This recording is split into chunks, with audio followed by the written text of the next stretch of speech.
मित्रों नमस्कार। मैं ना सुनांचली कथा कहानी और उपन्यास के संग के साथ पुनः उपस्थित हूँ। मित्रों, इस समय मैं वाचन कर रहा हूँ उपन्यास आधा गांव का। आधा गांव जिसे लिखा है राही मासूम रजा ने।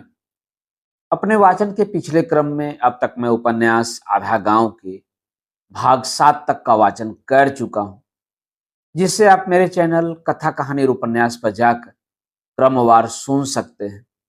आज के वाचन के क्रम में लीजिए सुनिए उपन्यास आधा गांव के भाग 8 का वाचन मेरे अर्थात नाथ सोनांचली के स्वर में। रात बहुत ठंडी थी, इसलिए फुन्नन मियाँ ने जुए में जीता हुआ गर्म कोट पहन रखा था, जिसके पीतल के बटनों को उन्होंने गले तक बंद कर रखा था। उनके साथ झिंगुरिया और उसके 12 आदमी थे। फुन्नन मियाँ बारिकपुर के बाहर वाले बिरान शिव मंदिर में रुक गए।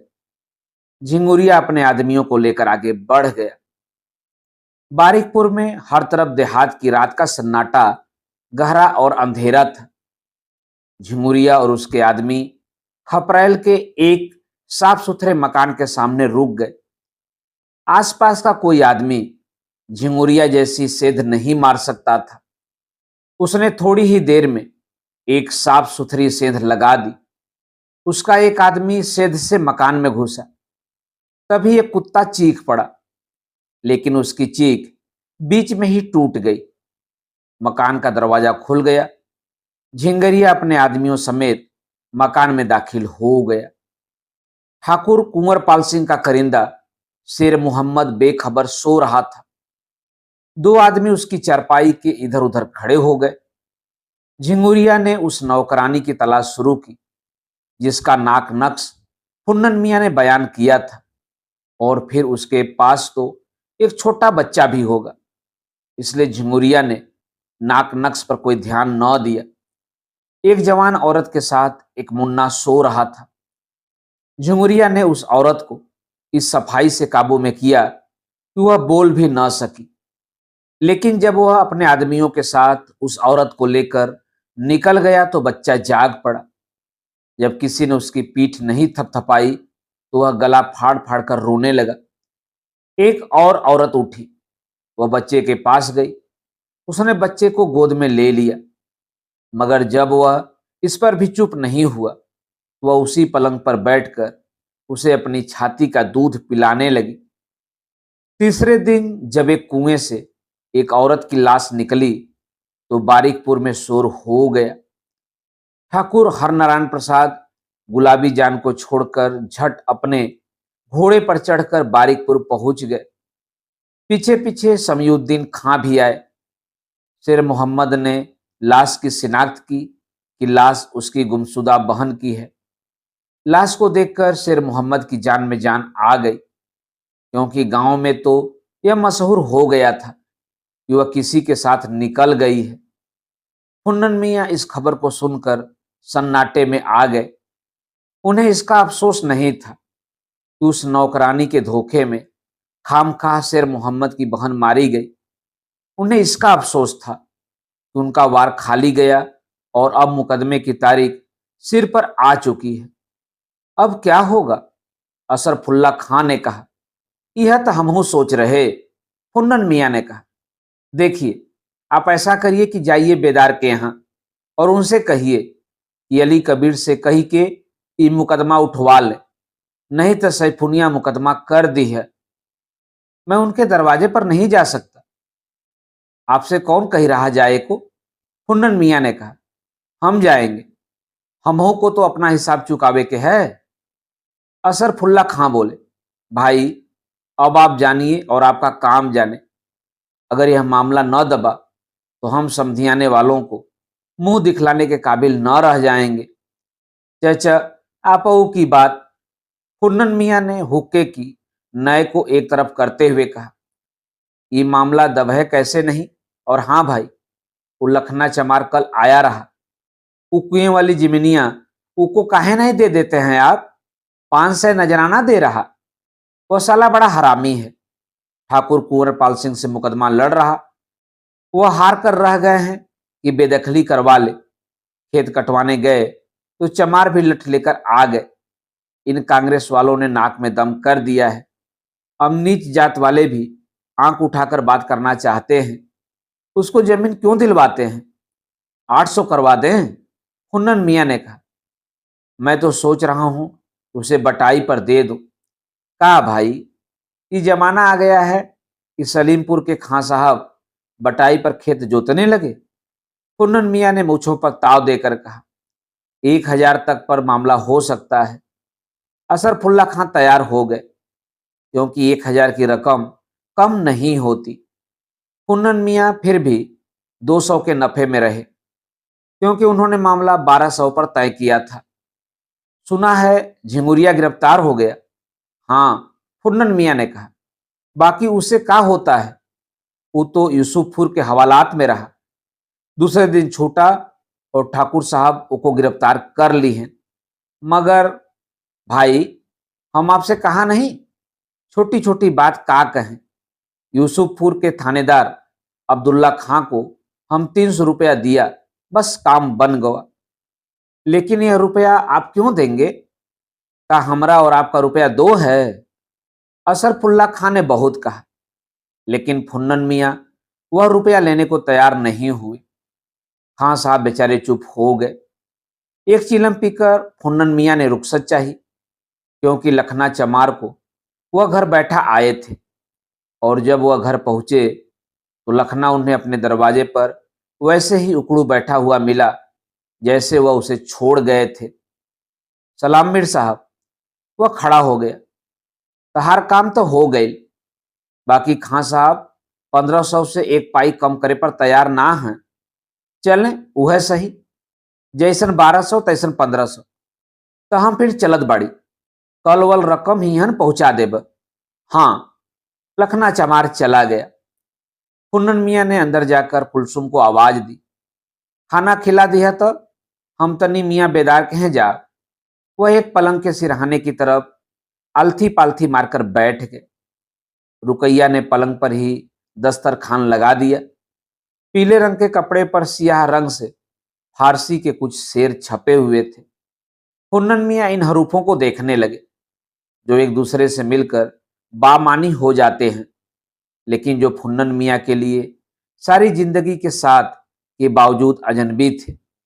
वह इन लफ्जों को घूर ही रहे थे कि 8-9 साल की तीसरी बेटी मगफिया सीनी में खाना लाई। एक प्याले में गाय के गोश्त का कलिया था, एक में बखरी हुई अरहर की पतली दाल, जिसमें लहसुन की एक कास तैर रही थी। एक प्लेट में लाल रंग का चावल था और एक तरफ चपातियों की 4 जोड़ियां थी। रुकैया ने तांबे के एक कटोरे में पानी रख दिया। खाना खत्म करके हाथ मुंह धोने के बाद हुन्नन मियाँ अपने गमछे से बड़ी बड़ी मूछों को खुश कर ही रहे थे कि दरवाजे से समीउद्दीन खां की आवाज आई। मगफिये दरवाजे की ओर से लगाकर खड़ी हो गई। हुन्नन मियाँ हैं? समीउद्दीन खां ने पूछा। हैं, कह दीजिए कि दरोगा बुलाइन है, हकीम साहब के दरवाजे पर। ए अब्बा, आपको दरोगा जी हाकिम साहब के द्वारे बुला रहे हैं। मगफिये ने वहीं से हाँक लगाई। कह दियो दरोगा जी से कि हमारे पास एक ठो दरवाजा है, हुन्नन मियाँ ने कहा। यह कह दें जाके? समीउद्दीन खां ने पूछा। हाँ हाँ, यह कह दियो जाके। हम तोरे दरोगा जी का दिया नहीं खाते। नाहक में बात बढ़ाने से क्या फायदा मीर साहब? बात अभी कहाँ बढ़ी है? हुन्नन मियाँ ने नीम का खिलाल करते हुए कहा। पान खाते जाओ। कुलसुम पान लगाने लगी। हम ही कही रहे मीर साहब की कुछ कहे जरूरत ना है। हुन्नन मियाँ ने समीउद्दीन खां की बात काट दी। हम में मिले को हुई तो हम उनके पास जाएंगे, उन्हें मिले के हो तो वो हमारे पास आवे। समीउद्दीन खां ने मगफिया के उस पान से पान ले लिया जो दरवाजे की ओर से बाहर निकला था।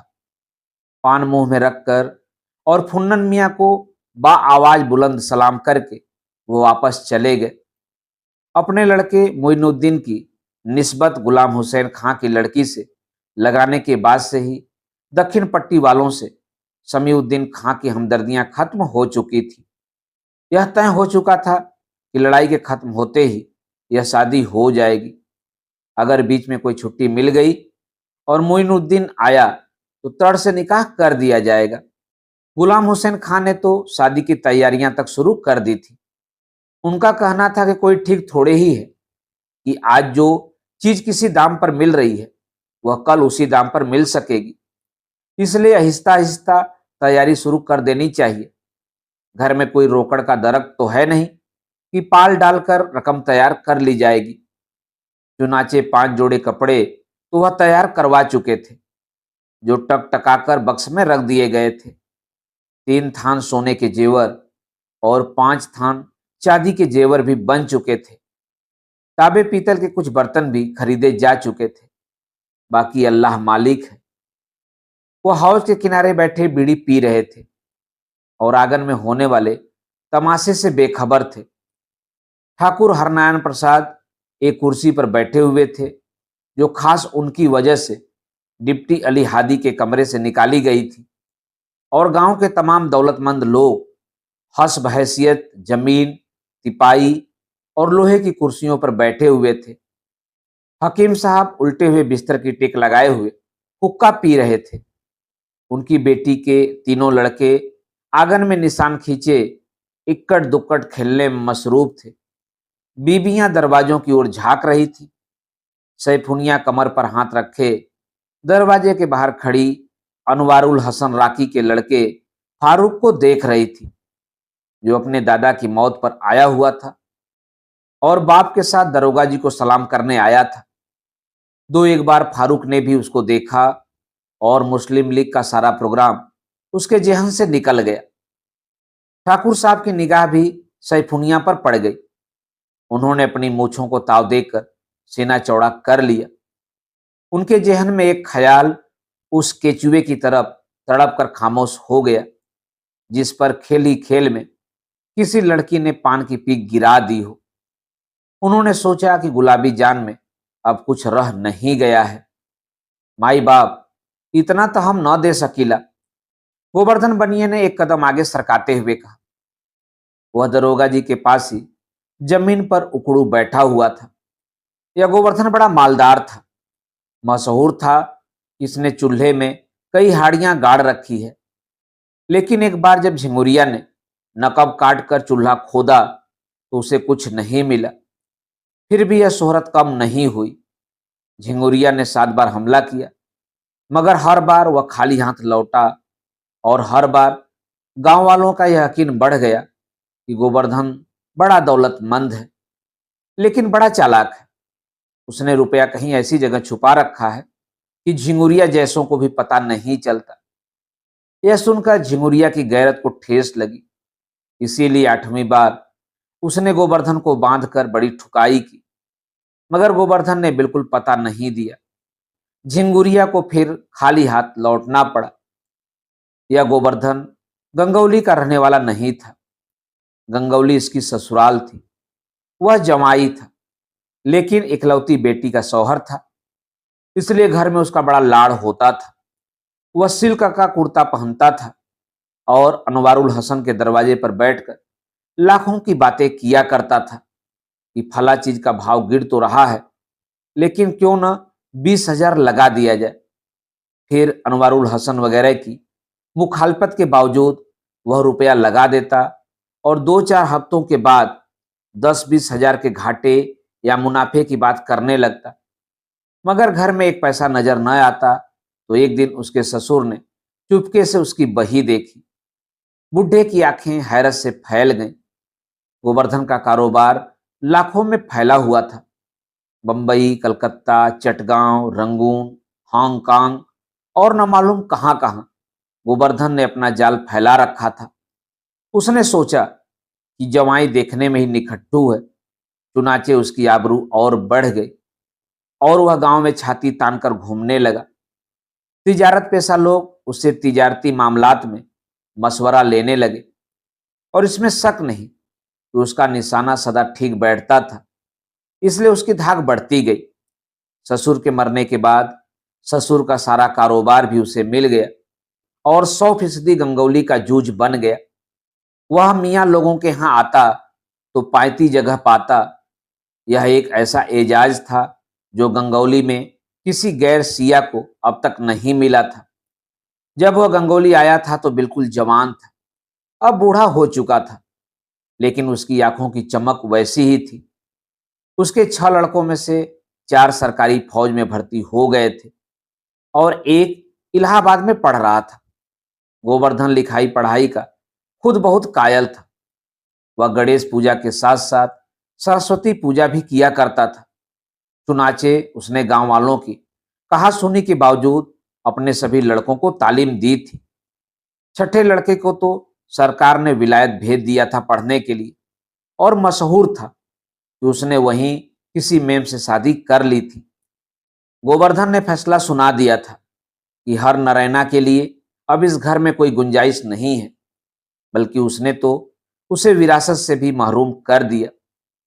मुख्तसर यह कि जिंदगी बड़े आराम से गुजर रही थी कि ठाकुर साहब ने 1 लाख रुपया लड़ाई का चंदा जमा करने का बीड़ा उठा लिया और अब वह गोवर्धन से 10,000 रुपया मांग रहे थे। इस रकम का नाम सुनते ही गोवर्धन उछल पड़ा और हकीम साहब के पायती से उचक कर दरोगा जी के पास जमीन पर उकड़ू बैठ गया। मगर दरोगा जी उस वक्त सैफुनिया को देख रहे थे। फिर भी गोवर्धन के इनकार की आवाज उनके कानों से टकरा ही गई। कैसी बात करते हैं आप सेठ जी? ठाकुर हरनारायण प्रसाद ने कहा, आपका कारोबार मुल्कों मुल्कों फैला हुआ है। आप करोड़ों नहीं तो लाखों के आदमी हैं। क्यों साहब? उन्होंने हाजी बुलाकी को मुखातिब किया, जिनसे वह 1,001 वसूल कर चुके थे। अगर मैं गलत कह रहा हूं तो कह दीजिए। इनमें का शक है साहब, इनके ऐसा दौलतमंद तो 2-4 शहर में शायद ही मिले। हाजी बुलाकी ने कहा, देखो सेठ, लड़ाई हो रही है, तुम्हारे 4 लड़के सरकारी फौज में हैं। मैं तुम्हारा नाम कांग्रेसियों में लिखना नहीं चाहता। अरे राम राम करिए साहब। गोवर्धन बिल्कुल घबरा गया। हम अंग्रेज कांग्रेस में ना है। चचा का कहत बड़ा सरकार आप? जो लड़ाई का चंदा नहीं देगा वह गांधी का कोई भगत ही होगा। ऐसा ना कहें सरकार, ऐसा ना कहें। अब आप ही बताइए हकीम साहब। दरोगा जी हकीम साहब से मुखातिब हो गए। सेठ गोवर्धन के लिए 10,000 की क्या हैसियत है? अरे दे के खत्म करो, हकीम साहब ने कहा। कहां से दें मीर साहब? अरे अभी कल न कहत रहे हो कि पता नहीं किस चीज में तो 8,000 का फायदा भया है।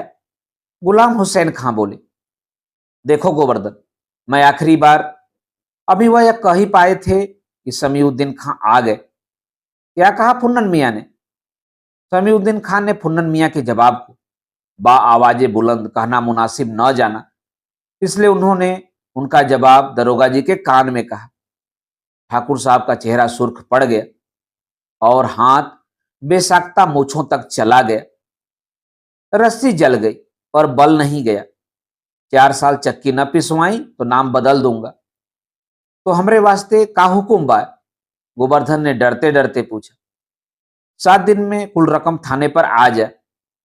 जो चमक गोवर्धन की आंखों में 60 साल से थी वह एकाएक खत्म हो गई। अपनी बैठक में दाखिल होते ही उसने गणेश जी, लक्ष्मी और सरस्वती की मूर्तियों को प्रणाम किया और फिर एक बूढ़े दरख्त की तरह अपनी गद्दी पर गिर गया। जब शाम हुई और उसकी बहू चिराग जलाने आई तो वह चौका और दियों को प्रणाम करके वह फिर बैठ गया। बहू ने यह खबर अंदर दूसरी बहुओं को पहुंचाई। बड़ी बहू घूंघट निकाले आई। गोवर्धन से पूरी कहानी सुनकर उसने भी यही सोचा कि 10,000 की क्या हकीकत है। गोवर्धन तिलमिलाकर रह गया। 10,000 की यह हकीकत है कि उसकी बड़ी बेटी कमला जब बूढ़ी होने लगी तो डूबकर मर गई। यह है 10,000 की हकीकत। उसने बहू को घुड़क दिया और फिर चुपचाप बैठ गया। बहू ने खाने को पूछा तो उसने इनकार कर दिया। आखिर जब चुप बैठना दुश्वार हो गया तो बैठक की कुंडी चढ़वाकर वह फिर हकीम साहब के घर की तरफ चल पड़ा, मगर उसके कंधे अपनी बही के बोझ से टूटे जा रहे थे। ठाकुर साहब ने गंगौली में ही रात गुजारने का फैसला किया था। उन्होंने वार फंड में 5,000 रसीदी और 8,000 बेरसीदी चंदा इकट्ठा किया था। रसीदी चंदा तो उन्होंने तहसील रवाना कर दिया था और बेरसीदी चंदा समीउद्दीन खां के साथ थाने चला गया था। ठाकुर साहब एक आराम कुर्सी पर बैठे सिगरेट पी रहे थे। वह वर्दी उतार चुके थे, लुंगी बांधे कंबल ओढ़े बैठे हुए हकीम साहब से हालात हाजरा पर बहस कर रहे थे। हकीम साहब को शिकायत यह थी कि सारे नौजवान जो जबरदस्ती लाम पर भेजे जा रहे हैं तो खेती कौन करेगा, और जिन काश्तकारों से पुरानी सरह पर लगान वसूल करने के लिए बार बार बकाया लगान का दावा करना पड़ता हो, उनसे ड्योढ़ी और दूना लगान हासिल करना नामुमकिन है। और जवान हाथों को तरसते हुए खेतों की निम मुर्दा फसलों से अगर सरकार ने गल्ला भी वसूल करना शुरू कर दिया तो देहाती जिंदगी में खल फिसार हो जाने का अंदेशा है। और ऐसे में सारी फौज जर्मन और जापान से लड़ने में लगी हुई है। इस खल फिसार को दबाना मुश्किल हो जाएगा। बाकी ये जो मशहूर है कि हिटलर तुर्की के इस मत अनूनो है, ये कहाँ तक दुरुस्त है। अब वहीं परसों जो हम गाजीपुर गए तो सुना कि मस्जिद में लोग हिटलर के जीतने की दुआ कर रहे हैं। ठाकुर साहब ने सिगरेट को आंगन में उछाल दिया। बात यह है मीर साहब कि अगर लगान न बढ़ाया जाए या गल्ला न वसूल किया जाए या जबरी चंदा न लिया जाए तो इतनी बड़ी लड़ाई का खर्चा कैसे पूरा होगा, और अगर जवानों को भर्ती न किया जाएगा तो इतनी बड़ी लड़ाई कैसे लड़ी जाएगी। हकीम साहब के पास इस मंतिकी दलील का कोई जवाब न था। बोले, ये तो आप ठीक कह रहे हैं, बाकी सलाम मीर साहब, गोवर्धन आ गया। सलाम दरोगा जी। देख लिया हकीम साहब आपने, सीधा हो गया, दरोगा जी ने हकीम साहब से कहा। फिर वह गोवर्धन से मुखातिब हुए, लाए? हाँ सरकार। दरोगा जी संभल गए, क्योंकि उन्होंने तय किया था कि गोवर्धन को सिर्फ 1,000 की रसीद दी जाएगी। वह गोवर्धन से जी हाँ जी में खुश हो गए, क्योंकि अब हिसाब ठीक हो जाएगा। उन्होंने तय किया कि वार फंड के लिए 20,000 और अपने फंड के लिए 30,000 जमा करेंगे। गोवर्धन की रकम से उनके 30,000 पूरे हो रहे थे और वार फंड भी 18,000 तक पहुंच रहा था। सरकार जौन कुछ हमारे पास बा तौन हाजिर है। गोवर्धन ने एक बही और एक थैली पेश की। थैली बहुत मुक्तसिर थी, बही बहुत दुरुस्त थी। दरोगा जी की भवें तन गईं। यह बही का मैं क्या करूंगा, हमार कुल कारोबार यही में बा सरकार, गोवर्धन ने कहा। और पूजी थैलियां मां और गिन ने 411 रुपया है, अब हम का कहें। वह रुक गया और लोना लगी हुई दीवारों की तरह अपनी शख्सियत के ढह पड़ने के धमाके सुनने लगा। उसका कारोबार एक ख्वाब था, एक बेजरर ख्वाब, जिससे उसकी बेटी के सिवा अब तक किसी को नुकसान नहीं पहुंचा था। वह ख्वाबों में कारोबार किया करता था और अपनी बही में सुजोदियों का हिसाब लिख दिया करता था। वह घंटों इन तिलस्मी बेजान हिंदसों को देखता था और खुश हो लेता था। जब उसे कोई ख्याली नुकसान होता तो वह हफ्तों उदास रहता, और जब उसका अंदाज ठीक निकलता और ख्याली मुनाफा हो जाता तो हफ्तों खुश रहता, पोतों पोतियों को खिलाता और बहुओं से अच्छी अच्छी बातें करता। उसने दरोगा जी को यह तमाम बातें बता तो डाली, लेकिन हर जुमला उसके गले में फांसी का फंदा बन गया। उसका दम घुटने लगा और वह बच्चों की तरह रोने लगा। वह मोम के एक पुतले की तरफ पिघल गया। तो अब हमार खातिर का हुकुम बा? ठाकुर हरनारायण प्रसाद भी आदमी थे। उन्होंने वह थैली उसको लौटा दी। वह उनके पैर छूकर चला गया, और यह बात उन्हें दूसरे दिन कोई 9 बजे मालूम हुई कि गोवर्धन गंगौली छोड़ गया। गांव वालों ने कहा कि ऐसा मक्खीचूस आदमी आज तक नहीं देखा गया। सिर्फ दरोगा जी और हकीम साहब को मालूम था कि वह क्यों चला गया, मगर दोनों चुप रहे कि नाहक जबान खोलने से क्या फायदा। और कुछ यह भी था कि दोनों अपने अपने कामों में मशगूल थे।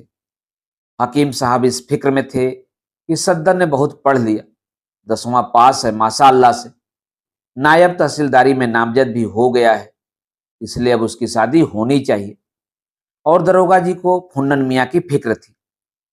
खानदान का बुजुर्ग होने की हैसियत से अब्बू मियाँ को मौजूद होना चाहिए था, लेकिन अब्बू मियाँ गाजीपुर में थे, इसलिए मेहमान नवाजी के फरायज हम्माम मियाँ अदा कर रहे थे, जो इस मौरूसी जमींदारी के मुख्तारे आम थे। और इधर उधर के काफी खेत निकालकर वो अच्छे खासे पैसे वाले भी हो गए थे। और अब वह सोच रहे थे कि खलवत को छोड़कर उन्हें अपना मकान बनवा लेना चाहिए। चुनाचे उन्होंने बड़े फाटक के सामने अपने 2 मंजिला मकान की दाग बेल भी डाल ली थी। और चूंकि वह एकदम दौलतमंद हो गए थे, इसलिए वह फुन्नन मियाँ को किसी शुमार से नहीं लाते थे। और फुन्नन मियाँ खरे सैयद थे, इसलिए इन दोनों घरों के ताल्लुकात खराब भी हो गए थे। अब मैं क्या कहूं ठाकुर साहब, उन्होंने दरोगा जी से कहा। फुन्नन की इन हरकतों की वजह से तो हम लोग आजीज आ चुके हैं, मगर खानदान की इज्जत तो ढोनी ही पड़ती है। डाके वह डलवाए, चोरियां वह करवाए, करामत खां की बीबी को भी निकाल लाए। छुट्टे सांड हैं, खेत चरते रहते हैं। लेकिन अब यह तो हद हो गई ना कि थानेदार यूसुफपुर को दे दिलाकर झिंगुरिया को हवालात में बंद करवा दिया और रात को वह वारदात कर गए। वारदात भी कैसी कि कत्ल। लेकिन समझ में यह नहीं आता कि आखिर उस औरत से उसकी क्या दुश्मनी थी। हम्माद मियाँ हंसे, आप भी खूब हैं। अरे साहब, झिंगुरिया गुलबहरी का कत्ल करने गया था। गुलबहरी? अरे वही अशरफ खां वाली। ओह, तो यह किस्सा है। ठाकुर साहब ने गर्दन हिलाई। यानी वह बच्चा खैरू खां का ही है। जाहिर है, अब तो असरफुल्ला खां भी लपेट में आ जाएंगे, ठाकुर साहब ने कहा। और दिल ही दिल में सोचने लगे कि इस खास मामले में असरफुल्ला खां कितने दे मरेंगे। अभी वह किसी नतीजे पर नहीं पहुंचे थे कि फुन्नन मियाँ आ गए। उन्होंने हम्माद मियाँ की तरफ देखा, ठाकुर साहब की तरफ देखा, मगर किसी को सलाम किए बिना वह पैर लटकाकर पलंग पर बैठ गए। कहिए मीर साहब, झिंगुरिया के मामले में कुछ बात करनी थी, दरोगा जी ने कहा। करिए। वह नकब उसी ने लगाई थी। बाकी हमने तो सुना है तू हवालात में रहा। मुझे मालूम है कि आपने अफसर इंचार्ज यूसुफपुर को 300 रुपए दिए थे। काऊ बयान दहीन है। वह खड़े हो गए। हमारे पास फाजिल वक्त ना है। कोई आदमी सरकार से टकरा कर नहीं जीता है मीर साहब। ना जीता होई, बाकी आपऊ सरकार ना है ठाकुर साहब। फुन्नन मियाँ ने दरोगा जी की आंखों में आंखें डालकर कहा। और यही बखत आप हमारे दरवाजे पर हैं। नहीं कौनो माई का लाल ऐसा तो न है कि फुन्नन मियाँ को धमकाकर चला जाए।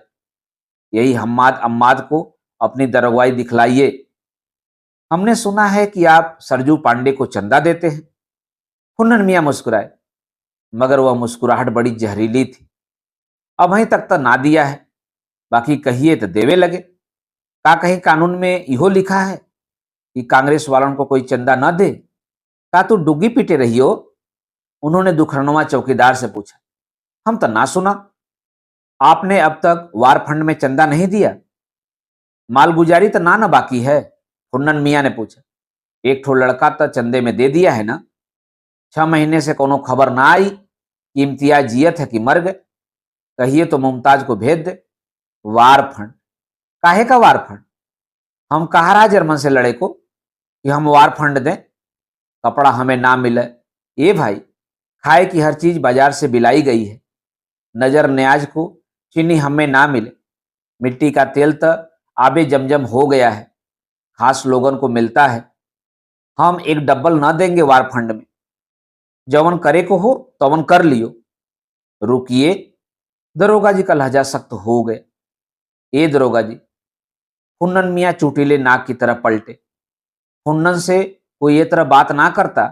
कहा है क्या यह गलत है कि आपने अफसर इंचार्ज यूसुफपुर को 300 रुपए नहीं दिए? तो उनसे कह दीजिए कि अदालत में आके कोई बयान दे दें। बाकी यो कह दीजिएगा कि रोजाना मचहू को फिकवा डाले और जो हमारे पास नकल रोज नामचा है उहो को छीन ले। आपके पास यह नकल क्यों है? आप कौनो अदालत ना है कि आपके हर सवाल का जवाब देना हमारा फर्ज हो जाए। गुलबहरिया पुलिस की हिफाजत में है। अच्छा, और कौन पुलिस की हिफाजत में है? जी तो चाहता है कि आपको बगावत के जुर्म में गिरफ्तार कर लूं। हिम्मत हो तो जी का कहा कर डालिए। यह मत समझिए कि वसीर साहब या वजीर साहब या यग्गू मियां आपको बचा लेंगे। हमारे बचाए वाले का नाम दरोगा शरीफुद्दीन और शिवधन्नी सिंह से पूछ लीजिएगा। ठाकुर साहब के तन बदन में आग लग गई और उसकी हरारत से अल्फाज पिघल गए। चंद लम्हों तक फुन्नन मियां ने इंतजार किया, लेकिन जब ठाकुर साहब ने कुछ नहीं कहा तो वह बड़े दरवाजे से निकल गए। उन्हें झिंगुरिया की तरफ से कोई परेशानी न थी। दरोगा यूसुफपुर ने जबानी बताने को जरूर बता दिया होगा कि मामला क्या है, मगर उनके बाप भी अदालत में यह बयान नहीं दे सकते, वरना बेटा खुद बध जाएंगे। इसलिए उनको तो सिर्फ एक सवाल ने परेशान कर रखा था। मौलवी बेदार ने उनकी तजवीज रद्द कर दी थी, क्योंकि हकीम साहब हजामों के चौधरी को पटा लेने में कामयाब हो गए थे और खुद सैफुनिया ने यह बयान दे दिया था कि किस्सा कोई नहीं था। रहीम को चुप हो जाना पड़ा। वह बिरादरी से लड़ नहीं सकता था। चौधरी ने कह दिया था कि अगर सैफुनिया की शादी में कोई अड़चन पड़ी, वह उसे अपने नवासे से ब्याह देंगे। इन सब बातों के लिए चौधरी को 10 मंडे का एक खेत मिला और मौलवी बेदार ने रहीम को 105 रुपए दिए और यह वादा किया कि सैफुनिया के शादी के तमाम इखराजात व खुद बर्दाश्त करेंगे। ये बातें फुन्नन मियाँ को बहुत देर से मालूम हुई, इसीलिए मौलवी बेदार के इनकार की शिद्दत ने उन्हें हैरान कर दिया था। मगर जब वहां से लौटने के बाद रहीम से उनकी बातें हुई तो बात उनकी समझ में आ गई। तो 105 रुपए में हमारी बात बेच दिए। का करें मीर साहब, चौधरी सब गड़बड़ कर दी। ठीक है, उन्हों को देख लेंगे। वो गंगौली छोड़ना ना दीस। ये बातें उनके दिमाग में गूंज रही थी। सलीमपुर जाते वक्त उन्हें चौधरी के खेत से गुजरना पड़ा। चने और जौ की बड़ी अच्छी फसल खड़ी थी। वह मुस्कुरा दिए और बल खाती हुई पगडंडी को एक ठोकर मारकर आगे बढ़ गए। जब वह सलीमपुर पहुंचे तो अशरफुल्ला खां किसी आसामी को गालियां दे रहे थे। फुन्नन मियाँ को देखते ही उन्होंने गालियां देना बंद कर दिया और बोले, साले अगर परसों तक लगान और कर्ज मैं सूद के न आ गया तो डोर डंगर सब नीलाम करवा दूंगा और अपने लाट साहब को भी ले जा और इन्हें बतला दे कि जमींदारों से कैसे बातचीत की जाती है। सामने ही एक तंदुरुस्त धमकता हुआ नौजवान मुर्गा बना हुआ था। उसकी पीठ पर ईंटों का एक मीनार सा बना हुआ था। जब वह मीनार हटाया गया तो कई मिनटों तक वह खड़ा न हो सका। वह खड़ा होने के बाद भी अपनी पीठ सहलाता रहा। सलाम कर जमींदार को, बाप ने उसे कोहनी मारकर सरगोशी में कहा। उसने खां साहब को सलाम किया, फिर अपने बाप के साथ चला गया। उन दोनों के जाने के बाद खां साहब देर तक उन दोनों को और फिर आसामियों की सारी कौम को गालियां देते रहे। बेदार मियाँ न माने। फुन्नन मियाँ ने कहा, नहीं माने? अशरफुल्ला खां ने चौंक कर पूछा। हाँ, असल में बात यह है कि चौधरी साला उन्हीं का आसामी है। तब? अरे तब का, जब तक फुन्नन जिंदा है आपका कोई क्या कर सकता है?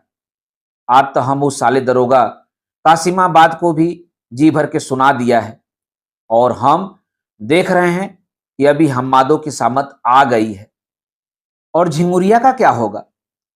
उकी फिकिर आप काहे को करत हैं? उको छुड़ाना हमारा काम है। बाकी गुलबहरी के बारे में अलबत्ता सोचना है। हमारी समझ में तो अब इकट्ठे सूरत रह गई है। तू लड़कवे को काबू में कर लिया जाए और कौनों और जिले से गुलबहरी का वारंट निकलवाया जाए कि वो किसी की जोजा मनकुहा है, भाग गई है और पता चला कि बारिकपुर के शेर मोहम्मद के घर में है, लिहाजा वह बरामद करवाई जाए। एक मर्तबा ये मुकदमा चालू हो जाए, फिर देख लेंगे। काफी देर बाद तय पाया कि मत्तोपुर जिला फैजाबाद के गजनफर अली खां से यह दावा करवाया जाए। अच्छा, तब हम चलें? खाना वाना खा कर जाइए और एक ताजा गजल भी हो गई है। अंदर से पान आ गया। लड़कियों ने सलाम कहलवाया फुन्नन मियाँ मुंह में गिलौरी दाबकर जमकर बैठ गए। बिस्मिल्लाह। खां साहब ने गजल शुरू की। फुन्नन मियाँ झूम झूम कर तारीफ करने लगे। मगर 21वें सिर पर वह चौके। तनी दोबारा जहमत करिए। खां साहब ने दोबारा जहमत की। वाह क्या बात है। खां साहब उनके लहजे पर चौंक पड़े। साहब, हम कौनों पढ़े लिखे तो है नहीं, बाकी आशिक के वास्ते सर उठाने का मुहावरा उस समझ में न आया। वो सर कटा सकता है, मंसूर बनकर, सरमद बनकर, वो ईसा बनकर सूली पर चढ़ सकता है, बाकी वो सर नहीं उठा सकता। सर उठाना तो मोहम्मद का कच्चापन साबित करता है, जैसे वो को अपनी मोहब्बत की अकड़ है। असरपुल्ला खां भी आस्तीन चढ़ाकर लग गए, लेकिन फुन्नन मियाँ ने आखिरकार उन्हें कायल कर ही लिया। चुनाचे वह शेर खारिज कर दिया गया। फिर खाना लग गया। अंडे का कोरमा था, कलिया था, मटर पुलाव था और गाजर का हलवा था, जिस पर बालाई की एक मोटी तह थी। खाने से फारिग होकर फुन्नन मियाँ वापस हो रहे थे कि कुंवरपाल सिंह से मुलाकात हो गई। ठाकुर साहब उन्हें देखकर रुक गए। शिकवे शिकायतों का सिलसिला शुरू हो गया। फिर यह बात निकल कर आई कि झिंगुरिया ने गुलाम हुसैन खां को घेर कर अच्छा नहीं किया था। बस फुन्नन मियाँ उखड़ गए, बोले, रहे दो ठाकुर, रहे दो। हम ना रहे तो तू झिंगुरिया पर चढ़ गयो, यही मारे तो चुप हो गए रहे, नहीं तो का करियो। खैर, ये हमारा तुम्हारा मामला है, समझ लेंगे। तू बाबा के शागिर्द है और हम उनके अखाड़े के खलीफा हैं, और तुम्हें हमरे खिलाफ अली कबीर का साथ न देना चाहिए। हम मीर साहब का चेला तो जरूर है, बाकी खलीफा वलीफा की बात रहे द। उम्मे हमार तोहार फैसला न भइल बा। रहिल अली कबीर मियाँ की बात, तो वो हमार दोस्त हैं। उस्ताद का नाम बीच में मत लियावा। काहे न लियाए? फुन्नन मियाँ ने कहा। और बात कही दे रहे ठाकुर कि मर्द होवा तो पुलिस को बीच में मत लियावा, और गुलबहरी को परसों अदालत में पहुंचा दियो। यह हुई, बाकी हम चलब ओकर डोली के साथ। मंजूर। यह बात फुन्नन मियाँ की स्कीम में दाखिल न थी, मगर अब तो हाथ मिल गया था। चला, लगे हाथ इहो तय हो जाती कि मीर साहब का खलीफा हम है कि तुम। ठाकुर ने कहा, तो ऐसा करा, तू हो अकेला आवा, हम हो अकेले आए। तुहरी जीत हुई तो गुलबहरी हिया रही, हमारी जीत हुई तो हम जवन चाहे तवन करें। फुन्नन मियाँ ने कहा, इहो ठीक बा, हम ओके लेके कल रात के चले के सोचत बाड़ी। बात खत्म हो गई। दोनों फसलों और महंगाई और सरकार की ज्यादतियों की बात करने लगे। फुन्नन मियाँ थोड़ी देर के लिए बारीकपुर में रुके भी। ठाकुर साहब के लड़कों और पोतों ने उन्हें घेर लिया। अंदर से घर का गुड़ आया, जिससे इलायची की तेज खुशबू आ रही थी, और जो घर के ही घी में तैयार किया गया था। फुन्नन मियाँ ने पानी पिया और इधर उधर की गप्पे ठोक कर वह फिर गंगौली के लिए रवाना हुए। रास्ते में फिर हज्जामों के चौधरी के खेत आए और उन्हें देखकर वह फिर मुस्कुराए। वे खेत उसी रात कट गए। इर्द गिर्द के तमाम काश्तकारों के दिल दहल गए, क्योंकि खेत कभी तनहा नहीं कटते, इसलिए खेतों की रखवाली बढ़ गई। और यूं रात के कोई 1 बजे नील के गोदाम के पास वाले खेतों में रखवाली करने वाले एक चमार ने फुन्नन मियाँ को लाठी लिए तेज तेज कदमों से सड़क की तरफ जाते देखा। थोड़ी देर पहले वह एक बैलगाड़ी को भी देख चुका था, जिसे खिलाफ मामूल ठाकुर कुंवरपाल सिंह हाँक रहे थे। गाड़ी में यकीनन कोई औरत भी थी, क्योंकि उस चमार ने एक बच्चे के रोने की आवाज साफ सुनी थी, और उनसे पहले वह झिंगुरिया को जाता देख चुका था। फुन्नन मियाँ अकेले ही जा रहे थे कि गांव से कोई मील भर पर उन्होंने देखा कि ठाकुर कुंवरपाल सिंह बैलगाड़ी रोके उनकी राह देख रहे हैं। तू तो बहुत राह देखैला, कुंवरपाल सिंह ने कहा। हाँ, तनी देर हो गई। गुलबहरी ने फुन्नन मियाँ की आवाज पहचान ली। उसका दिल धड़कने लगा। उसने अपने बच्चे को छाती से लगा लिया। सावधान, ठाकुर साहब ने कहा। या अली, फुन्नन मियाँ ने कहा। दोनों पैतरे बदलने लगे। कच्ची सड़क और दोनों तरफ खड़े हुए आम, इमली और जामुन के पेड़ों और रात के सन्नाटे के सिवा कोई तमाशाई नहीं था। क्योंकि गुलबहरी तो आंखें बंद किए बड़े पीर साहब को याद कर रही थी। लाठियां टकराती रहीं, कोई चोट नहीं खा रहा था। दोनों ही एक अखाड़े के थे और दोनों ही खलीफा के चहेते थे। तुले हुए हाथ चल रहे थे। तेल पिलाई हुई लाठियां डूबते हुए चांद की रोशनी में चमक रही थी। या अली, हुन्नन मियां ने वार किया। ठाकुर साहब का सिर खुल गया। उनकी चढ़वा दाढ़ी खून से लाल हो गई। जय बजरंग बली, ठाकुर साहब ने वार किया। हुन्नन मियां का बायां साना झूल गया। गुलभरी चीख पड़ी। हुन्नन मियां ने ठाकुर साहब को लाठियों पर रख लिया। ठाकुर साहब लड़खड़ाए और गिर पड़े। एक दरख्त की ओट से झिंगुरिया निकला। का बहुत चोट लगल बा, गुलभरी को ले जा, बाकी कहीं न रहे। हुन्नन मियां ने झिंगुरिया को डांटा। ले जा। झिंगुरिया गुलभरी को घसीट ले गया। हुन्नन मियां ने देखा, कुंवरपाल सिंह के बैल उनके जख्मों को चाट रहे हैं। खुद उनके जिस्म पर भी कई जख्म थे और बायां हाथ तो बिल्कुल ही बेकार हो गया था। लेकिन वह ठाकुर के जख्म साफ करने लगे। ठाकुर ने आंखें खोल दी। खलीफाई मुबारक हो, ठाकुर साहब मुस्कुराए। हुन्नन मियां ने उन्हें बड़ी मुश्किल से गाड़ी पर रखा। फिर वह खुद भी बैठ गए। उन्हें इतना तो होश रहा कि उन्होंने गाड़ी को गांव की तरफ मोड़ा। फिर क्या हुआ यह उन्हें नहीं मालूम हो सका, लेकिन बैलों को रास्ता मालूम था। बैलगाड़ी जब नील के गोदाम के पास से गुजरी तो खेत की रखवाली करने वाले चमार ने देखा कि एक खाली बैलगाड़ी चली जा रही है। उसकी आवाज पर कई खेतों के रखवाले लाठियां लेकर दौड़ पड़े। उन्होंने देखा कि गाड़ी में दो बेहोश जख्मियों के सिवा और कोई नहीं है। बारिकपुर करीब था। गाड़ी वहीं पहुंचा दी गई। एक आदमी कासिमाबाद की तरफ लपकाया गया। मित्रों, अभी आप सुन रहे थे उपन्यास आधा गांव के भाग 8 का वाचन मेरे अर्थात नाथ सोनांचली के स्वर में। उपन्यास आधा गांव के आगे के भागों का वाचन आप मेरे वाचन के अगले क्रम में सुन सकते हैं। तो जुड़े रहिए कथा कहानी और उपन्यास के साथ। धन्यवाद। नमस्कार।